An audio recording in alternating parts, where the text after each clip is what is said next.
Have you ever thought about whether you're doing better or worse than everyone else when it comes to money? Maybe you're lying awake at night thinking about your bank balance, wondering if other people your age have more saved than you do. Or perhaps you're scrolling through social media, seeing people posting about their latest vacation or brand new car. And you can't help but wonder how they afford it all. Well, today I'm going to pull back the curtain on the financial reality of the average person. And I promise, some of these numbers are going to surprise you. Some might make you feel better about your situation, while others might serve as a serious wake-up call. Either way, by the end of this, you'll have a crystal clear understanding of where you stand financially compared to everyone else. My name is Nick and I help people understand money, personal finance, and building wealth. If you're interested in getting your finances on track and maybe even getting ahead of the pack, make sure to subscribe to the channel and hit the like button if this information helps you. Before we dive into these eye-opening statistics, let me ask you something. When you think about the average person's financial situation, what comes to mind? Do you imagine someone who has everything together, steadily building wealth and preparing for retirement? Or do you picture someone who's basically living paycheck to paycheck, hoping everything works out in the end? The truth is, most of us have no idea what normal really looks like when it comes to money. We might have assumptions based on what we see around us, but reality is often very different from what we imagine. And here's what makes this topic so interesting. Understanding these numbers isn't just about satisfying curiosity. It's about giving you the information you need to make smarter decisions with your own money. Think about it like this. If you're trying to get in shape, wouldn't you want to know what the average person weighs or how much they exercise? If you're trying to improve your grades, wouldn't you want to know how you compare to other students?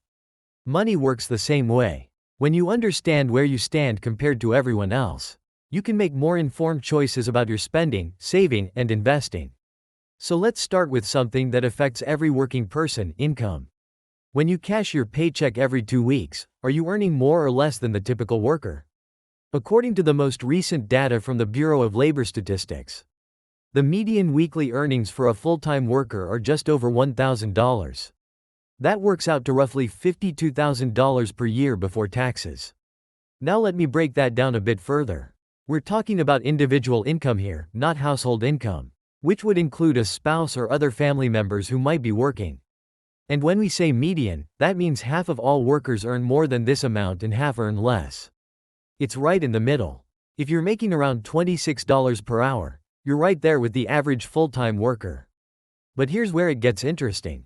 That $52,000 figure is before taxes take their cut.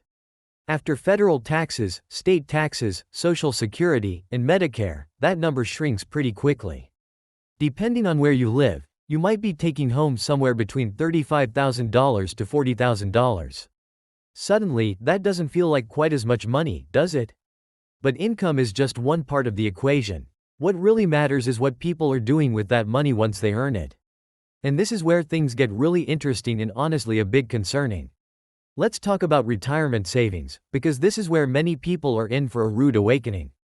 According to the Federal Reserve's latest survey, the median amount that Americans have saved for retirement is $65,000.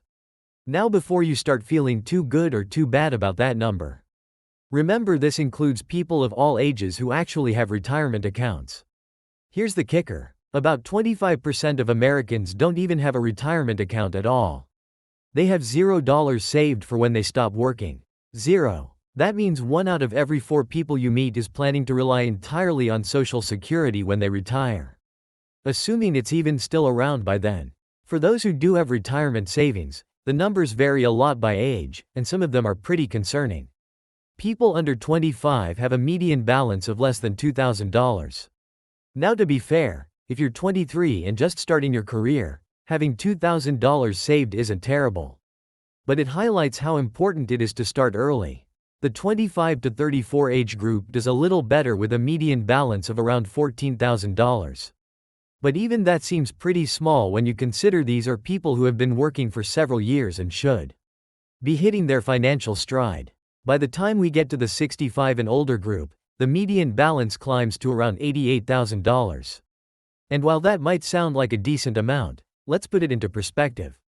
If you retire with $88,000 and follow the traditional 4% withdrawal rule, You'd be able to withdraw about $3,500 per year from your retirement accounts.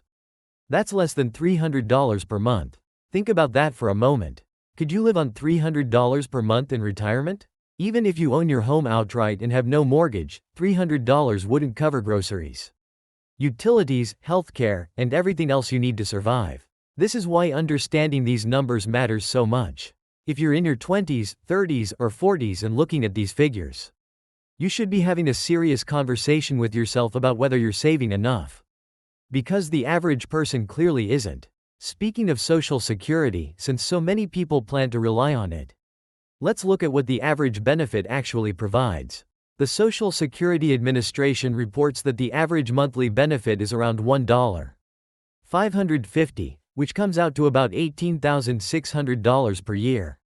Now that might sound workable, especially if you don't have a mortgage, but remember this is just the average. If you had years where you didn't work or earned very little, your benefit could be significantly lower. And if you never earned much during your working years, you might be looking at a Social Security check that barely keeps the lights on. On the other hand, some people take a completely different approach.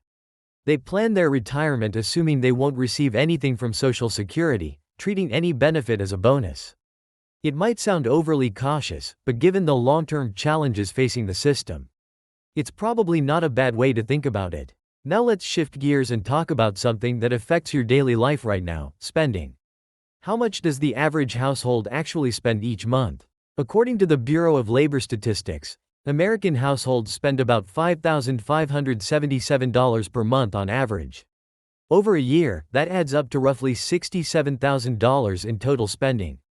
Think about what that means. If the average household is spending $67,000 per year, they need to bring home at least that much just to break even. And remember, we're talking about take-home pay, not gross income. So if you want to have money left over for savings, investing, or building wealth, you need to be earning significantly more than $67,000 as a household. This spending breaks down into some predictable categories, but the amounts might surprise you. The largest portion goes to housing. The average household spends about $1,885 per month on housing costs, including rent or mortgage, property taxes, insurance, utilities, and maintenance. That's over $22,000 per year just to keep a roof over your head.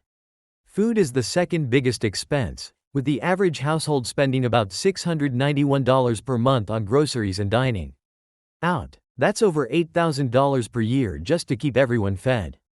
Transportation takes up another $913 per month, covering car payments, insurance, gas, maintenance, and public transit.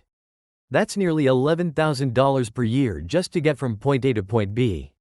Now let's talk about something that can truly shape your financial future: your credit score. According to Experian, the average FICO score in America is 715, which is considered good credit. Scores range from 300 to 850, so 715 puts the average person in a solid position. But don't let that number fool you into thinking everyone has it figured out. There are still plenty of people with scores in the 500s and 600s struggling to get approved for good interest rates. Your credit score affects everything from mortgage rates to car loans, and even some employers check it before hiring. Maintaining a good credit score isn't complicated.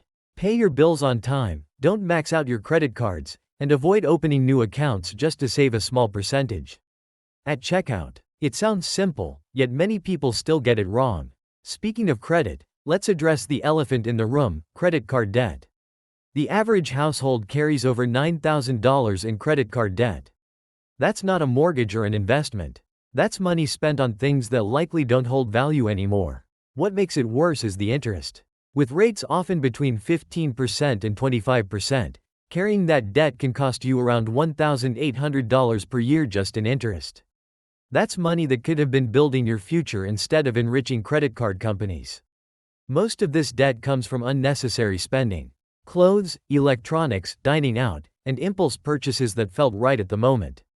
The solution is straightforward. Pay off your balance in full every month. If you can't afford something in cash, think twice before putting it on a credit card unless it's a real emergency. Now let's talk about net worth, which is one of the best ways to measure your financial health. Net worth is simply what you own minus what you owe. According to the Federal Reserve, the median net worth for American households is about $122,000. But this varies widely by age. Under 35, the median net worth is less than $14,000. By 35 to 44, it rises to about $91,000. From 45 to 54, it reaches $168,000.